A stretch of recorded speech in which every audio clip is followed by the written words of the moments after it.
Belki çok incitmişim sevdiğim insanları, belki çok aldatmışım can diyen cananları. Sonda görmezden gelip ettiğim noksanları, var ümidim affedersen sen beni. Bilmez idim dert verer derdimin dermanları, gün gelir pişman olar nefsinin kurbanları. Dünya taxtinden salar şahları sultanları, etibarsiz dünyaya etibar etmek günahtır, intihar etmek günahtır.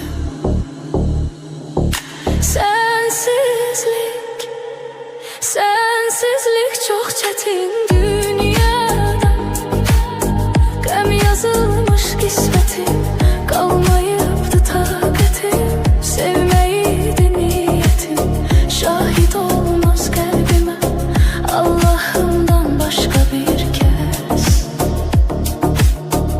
Ses salar sessizce bir ses.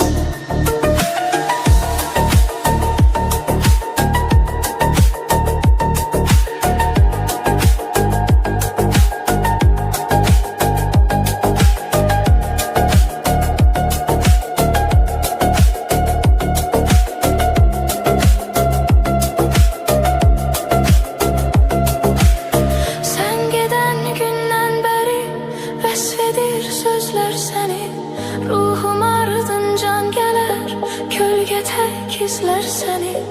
Aşıkın tenha kalar, her gece gözler seni.